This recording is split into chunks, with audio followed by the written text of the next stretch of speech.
Welcome, everyone, to the Standout Job Seeker podcast presented by Jobscan. I'm your host, Sydney Myers, and in this episode, I interviewed Jaime Chambron. Jaime is the founder of Career Agility Systems. She's a career coach. She's also a top career development coaching voice on LinkedIn and a certified LinkedIn optimization expert. So, what did we talk about? LinkedIn optimization. This is one area that I think a lot of job seekers overlook or maybe don't understand the full value of it, but it really is such an important part of your job search. And it doesn't take that much time, not as much time as optimizing your resume for every single interview, which is still important, but LinkedIn optimization doesn't take as long. So we talked about how to do that. We went through your headline, your summary, skills, basically every single part of your LinkedIn profile. So you'll get tips on how to improve each section so that you can be found by recruiters who are sourcing candidates for jobs that you might not even know about, and how you can look good for a recruiter or hiring manager that's evaluating you for a job that you've applied for. So you'll get some really practical, helpful tips on how to create the best LinkedIn profile. And Jaime certainly knows all about this. This is what she does professionally. She's a certified expert. So her advice is going to be really helpful. We even talked about networking a little bit, getting recommendations. So this episode is going to be really helpful. And speaking of LinkedIn optimization, I want to tell y'all that, so if you don't know, Jobscan has a LinkedIn optimization tool. We'll scan your profile and the jobs you want to apply for, and we'll tell you how to create the best profile for those jobs. Well, we recently updated that tool. So it got a new look and feel. Everything looks all modern. That's great. But there's also new features. We're able to check new things now to make sure that your profile is in tip-top shape. There's also some new AI features to help you write your LinkedIn summary or your about section and your headline. And the whole process in general is a lot easier. Used to, you would have to sign into LinkedIn and then download your profile and upload this file, and it was like kind of complicated. Now it's a lot more simple. So if you haven't used our LinkedIn optimization tool yet, I encourage you to check it out. It just got a complete refresh, so it's even more helpful than it already was. But enjoy this episode. You're going to get a lot of helpful tips, and follow Jaime on LinkedIn if you're not already. Follow Jobscan on LinkedIn for more tips on your job search, and so you don't miss an episode. If you enjoy this episode, give us a rating on Apple Podcasts or Spotify, wherever you're listening. Thank you for listening. Let's get to this interview now. Well, Jaime, thank you so much for joining. I'm really looking forward to this conversation about LinkedIn. But I wanted to start first with just your background to see kind of where you're coming from. What made you choose LinkedIn as a specialty? How do you usually help job seekers with that? What's your your expertise there? Yeah. Thanks for having me today. So I've used LinkedIn for years, just professionally and networking and building awareness of what I do and who I am. But I found as I launched my career coaching and personal branding business that LinkedIn, even years ago, became the main database recruiters use, about 92%, and it's probably higher now. Recruiters use LinkedIn as the database where they're going to source talent. And so as I, grew my capabilities and what I do to service my clients, one of the things I invested in uh, probably 18 months ago now is becoming LinkedIn certified. So there's an organization that I'm part of in the industry that stays on top of the LinkedIn algorithms and the different changes to features. And now annually I go through and get recertified on the best practices and how to optimize a profile or knowing the ins and outs so that, the clients I work with can be seen on LinkedIn.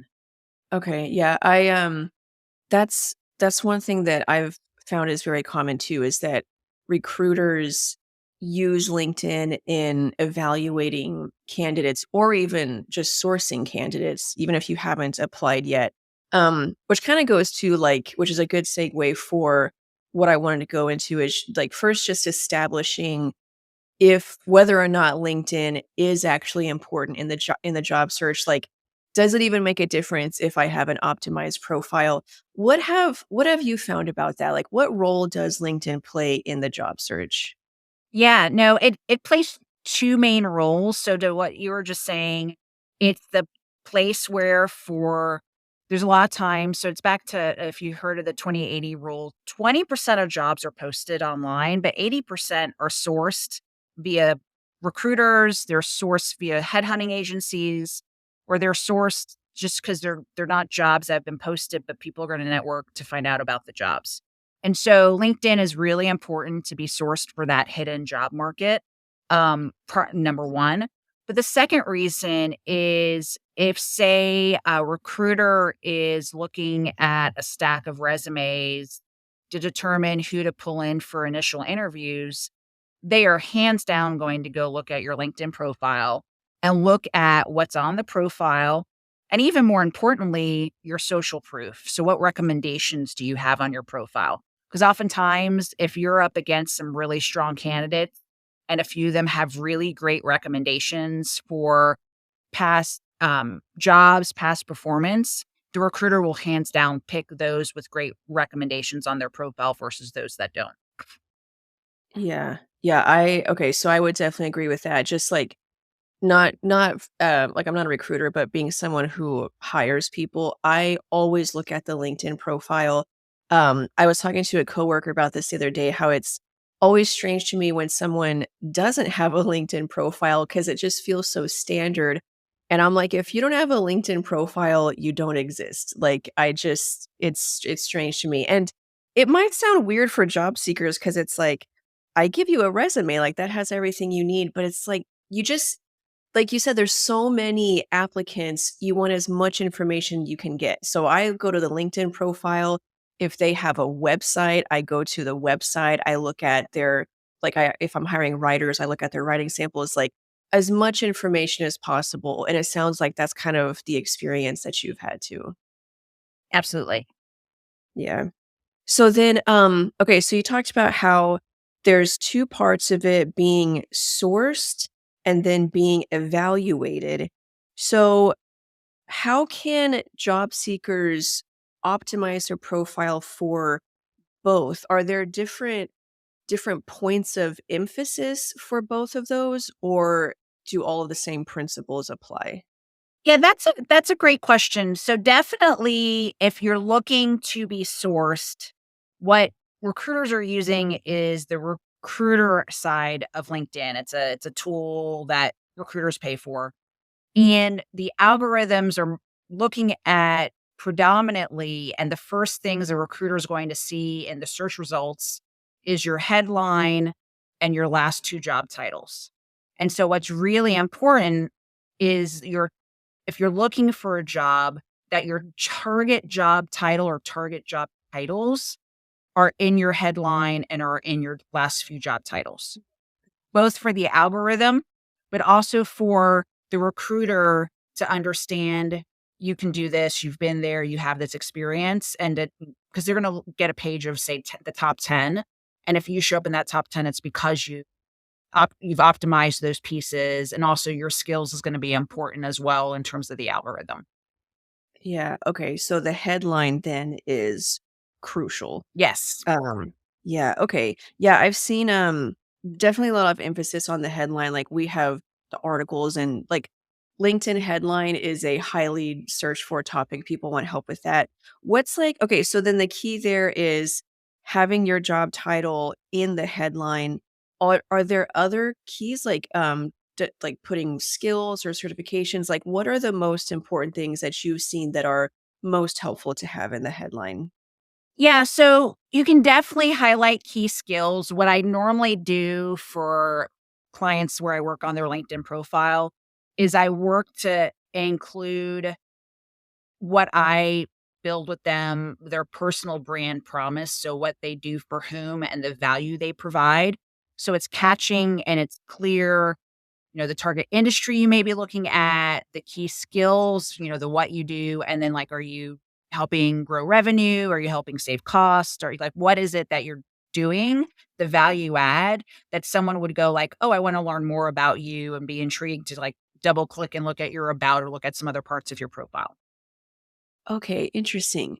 So that makes me think, what if a person is maybe entry level or like wants to move up, like maybe move into a manager or executive role, but they haven't so far they've been like an individual contributor or something. Basically, what if they think that I haven't had the kind of career yet where I could even like have a personal brand or show those kinds of values.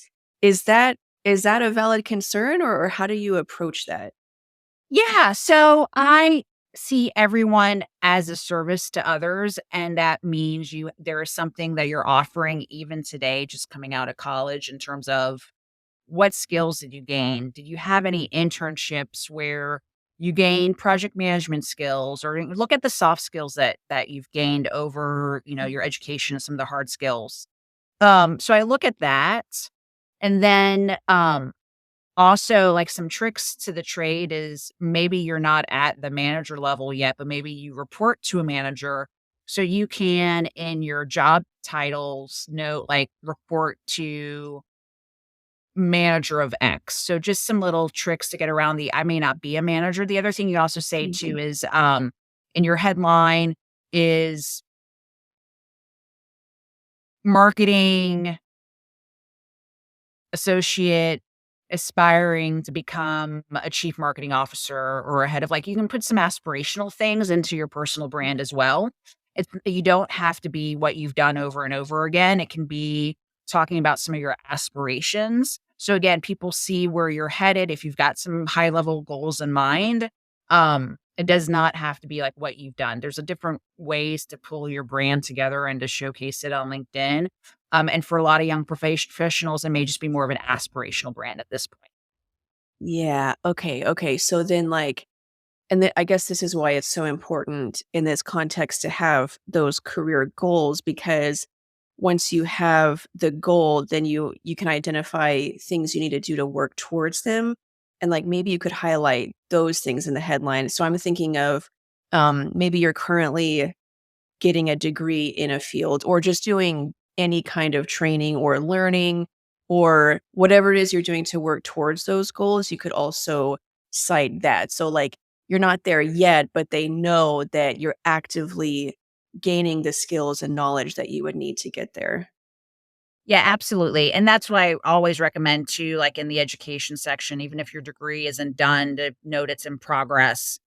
Because that is a piece to LinkedIn to a filter is if you have a degree or and how long ago it's been in getting the degree. So that's important to include as well.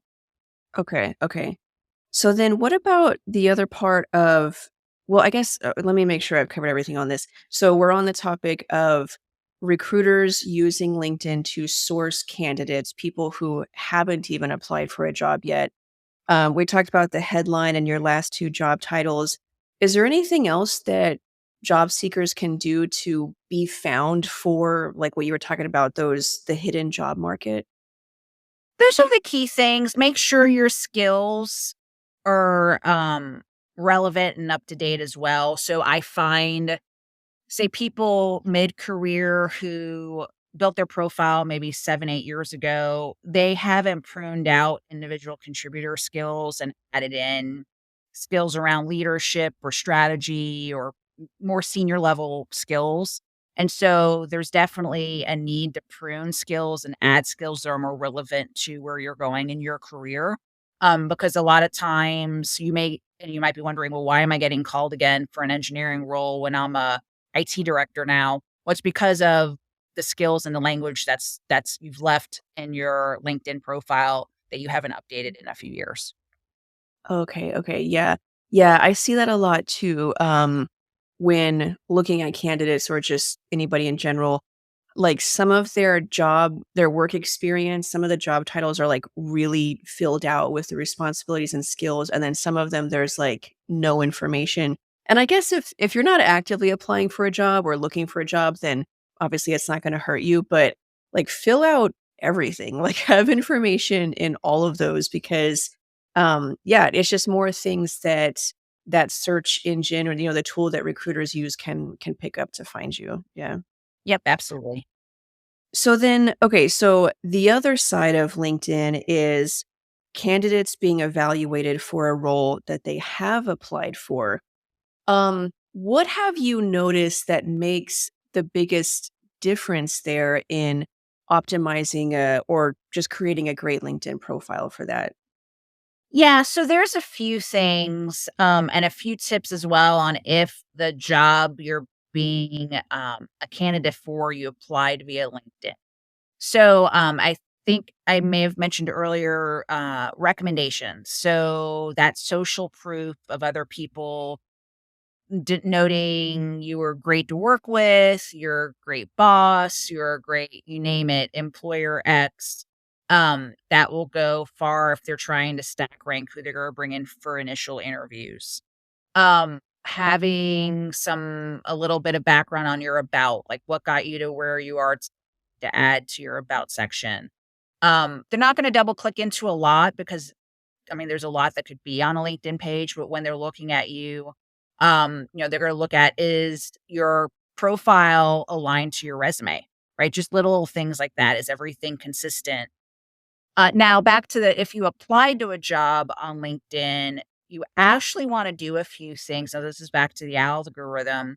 You want to do a few things before you actually apply via the easy apply button. And that's following the company that you're going to apply to the job to and ringing the bell of that company. So that actually gives you a few more points because it's showing that you're interested in the company before you apply LinkedIn. Also, having people networked in your network that work for the company will give you additional points as well. So building your network, even if it's cold networking, finding people who are, say, your peers that could be there, those are going to be important things too on LinkedIn. Yeah, so totally agree with that one. I'm not sure when it was just recently, but LinkedIn released a new feature for recruiters called some likelihood of interest, I think.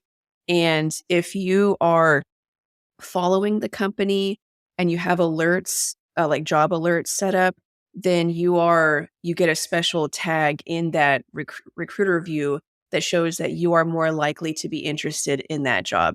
And so that's kind of a signal to a recruiter. They don't want to waste their time on people who, aren't actually interested. So it might increase your chances of getting contacted. So yeah, that's a really good point. You mentioned getting recommendations. Totally agree with that one, also in being someone that hires people. But even for me personally, I don't know how to get recommendations. Like, like, I don't know if it just feels, if it makes me feel uncomfortable, but how do job seekers get recommendations? What do you usually suggest in the clients that you work with? Yeah. So the biggest thing is one, pre-write the recommendation. A lot of people are busy, or at least when you go make the ask on LinkedIn to say, "Hey, with love, it was great working with you. I'd love a recommendation. I'd be happy to draft it for you." Um, but what to maybe do first is is to give recommendations to those you're looking for recommendations. Give first before asking for the favor in return. And you may not need to ask if you proactively do a recommendation on someone else's profile that you really respected. It was a great relationship. I mean, and it doesn't need to be just, this is back to the young professional, doesn't need to be colleagues and bosses. It can be professors, it could be classmates. Because there are categories, it could be clients. There are different categories of relationships when you do look at asking for recommendations. Okay, interesting. Um, the giving first, I think that's great. So I was thinking one thing that you could do is like when you ask for like I don't know how to say this, but like just be honest, like I'm trying to grow my career. Would you mind giving a recommendation? It would really help me in doing whatever. Is it like that or do you have to be like really sort of passive about it? Like, "Hey, would you mind leaving a recommendation?" Like Have you found an approach, the direct approach, or just sort of the non-passive, like I don't really care, but I'm asking anyway kind of thing? I think everyone is different and you need to be authentic in how you make the ask. Right. And I also Yeah. think giving the why is important because maybe your former boss doesn't realize you're in between jobs and really needs the recommendation just to help with getting yourself out there. Um, young professionals, right? Professors, colleagues, classmates, um, anyone that you feel valued your work is important, and I always say be authentic, be transparent, and, provide the why. Okay, yeah. That makes sense. Authenticity probably always best anyways. Now you said that whenever you ask for the recommendation, maybe even write it for them, which I was like, "Whoa, that sounds like really gutsy." But is that just me being afraid, or is that like people actually appreciate that if you write it for them or offer to write it for them? I think for especially executives and managers, they're knowing that there's one less thing for them to do and just to kind of maybe wordsmith it, put it in their own words will help them than starting with a blank sheet of paper. Interesting. Okay. Yeah, I would not have had the guts to do that, but I mean, I'm sure like the clients you work with, this is what works. So yeah, that's an interesting tip. What I guess okay, so then let me get into the psychological part of this. What if a person is kind of like me, just really uncomfortable with this situation? Is your like pep talk there usually just like just do it. It's not as awkward as you think it is. People really don't mind doing this. Like, do people have that challenge whenever you're talking about this with them? Yeah. And so one of the things I do to help with accountability and making progress is to oftentimes just start a spreadsheet and to go, okay, every day this week, your goal, or maybe by the end of the week, you have asked for two recommendations. You have made two cold outreach emails to try and meet someone else in the industry. So I make it more of a checklist and just more of a like, go do it and Okay. see and get comfortable. Like, don't overdo it. Just do Yeah. one or two to start, see what the response is. The response is going to reinforce oh, this can work. This is working. I will do more of Mhm. this. So you got just got to it help like take baby steps to build the confidence to Okay. get out there. Yeah, I like that. Okay, yeah. Like just try it once and then you'll see like that it does work, but you got to try it. Okay. So then all this put together, I'm curious in the clients that you work with cuz you do career like general career coaching and then you also specifically work on resumes and helping people with their LinkedIn profile.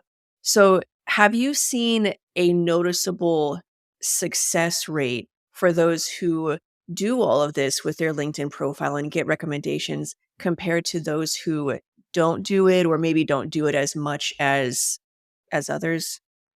Absolutely. I've had my clients who followed all the steps, did their LinkedIn updates. Um, I'll see it accelerates the time for them to land, and I've had clients recently where they landed once we had everything polished and optimized and starting to getting the recommendations on their profile. They landed within 2 or 3 months. Like, an average job search nowadays is 6 to 9 months, um, Oh, and even more. That's an average stat from and it probably depends on the industry you're in, but that's the average stat it's been for the last few years. But in some industries, it's even 9 to 12 months. So, wow. doing all the right things to get your LinkedIn profile optimized so you can be found, so you can set yourself apart when you apply to jobs, that's really important.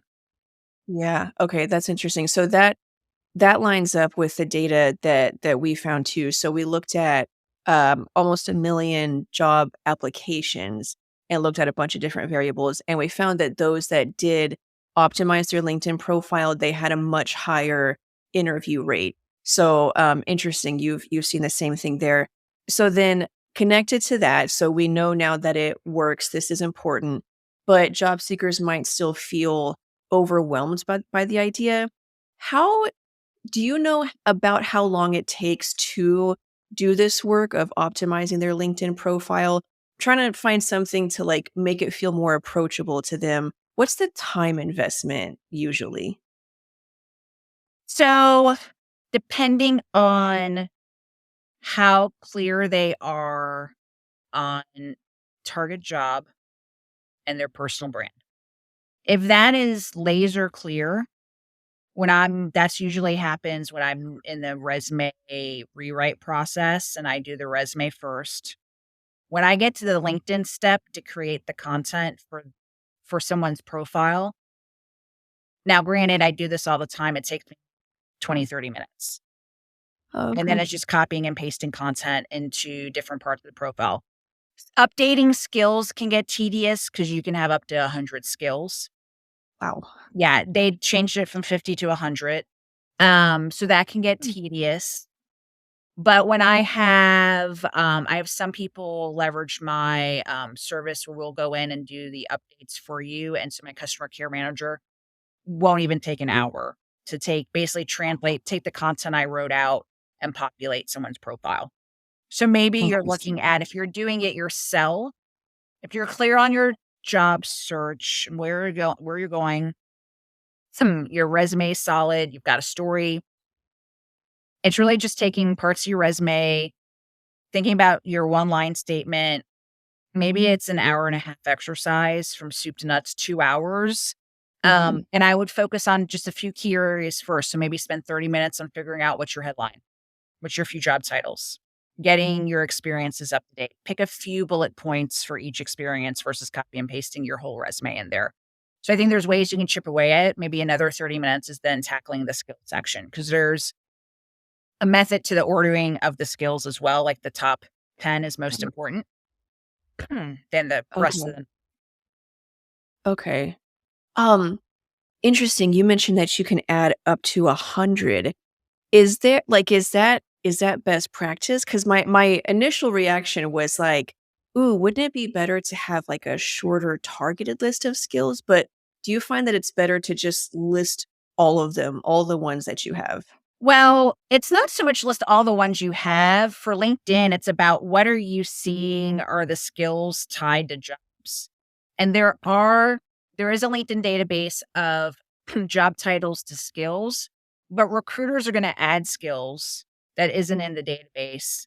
And so it's more about when you're seeing the jobs of interest, are those the skills you have? And if you don't have that skill on your profile, you should go add it to your profile. So there's a little homework in that step to not Okay. laundry list everything. Now, if you've got some really unique things, that skills, definitely add those because there might be searches that you're going to pop up on because you've got something not many people know how to do. Okay, okay. Um, yeah, interesting. Okay, so we're talking, like, a few hours shorter if you're working with a coach that's experienced with it. Do you find that, AI can be helpful for things like writing the headline or, writing various parts of it? Have you found any help with that? So I think it helps if you're completely can't think of the content, like your about section. If you can't think of what to put in there or what to start with, or maybe and there is AI embedded in LinkedIn where you can have it create some content, but I would Mhm. never use that verbatim. You need to put it in your own words, put it in your own voice. Because if you just use what they're using or chat GPT, there's going to be other people out there with the same exact content. Yeah, that's true. Or the same exact voice, Yeah, because it was all if you think of, like, the AI as a person, it's all written by the same person, so it's gonna sound the same, so, right. yeah, you gotta pick your own voice. That makes sense, okay. Um, yeah, and I kinda say the same thing, like Jobscan has AI tools that'll write, like, resume bullet points, but I always tell people, like, use it as inspiration of, like, "Oh, that's how I can talk about that skill," or, "That's what I can say about myself." Sometimes it is good enough to copy paste, but always think about, like putting your voice to it and making sure it's really tailored for you. So yeah, that makes sense. Um, okay, so we have in the last few minutes here, I want to touch at least a little bit on the topic of networking that's very popular with LinkedIn. What are like the easiest ways for job seekers to get started with that idea? Like, what is networking? How do I do it without feeling like I'm just bothering people? Yeah. So, first, it could be just joining some special interest groups where you can find other people with similar interests, see who engages in that group, that maybe you engage with them publicly. If you like what they're talking about, then maybe connect with them or send them an email about, hey, I love your point of view. I'd love to, I always tell my clients to go ask for informational interviews, which is where you're going to go and just one on ones, get to know someone authentically than just sending a bunch of spam messages. So that's what I would do is like, if you see people that maybe they're in a company you're really interested to learn more about and they hold the job title you want next, maybe you go talk to them and ask them about the organization and learn how they got there. Right. So you want to come into it as LinkedIn is just a way to connect a dot. And then you need to take it further in terms of how you want to build that relationship, getting to know the person, getting to find more info on where you're going in your career, etc. Okay. Yeah, I love the idea of informational interviews. I think it is, in my opinion, of like kind of being an introvert, it is the easiest way to do that whole networking thing because it gives me a really valid reason to reach out to someone and have a conversation. And I I learned something about, whatever it is the job that I want to get, but I also make a really natural connection with someone. So yeah, informational interviews. I love that idea. I think that could be so helpful. Okay, so this has been amazing. I think the talk about like optimizing the LinkedIn profile, it's like it is kind of simple. Like you said, it could only take a couple of hours, but it really can't be overlooked. It is used by recruiters, by the hiring managers. So thank you so much for sharing your expertise there. And you actually do this professionally, helping people with LinkedIn. So please share where they can find you, how to connect with you, what you offer to job seekers. Yeah, absolutely. I mean, the best place to find me is on LinkedIn. You just look up my at LinkedIn/in, and it's my last name, Chambron, Chambron. Best way to find me is on LinkedIn. Okay, awesome. Thank you. Thank you so much for your time. I hope everyone enjoyed it. This was really great. Thank you for having me.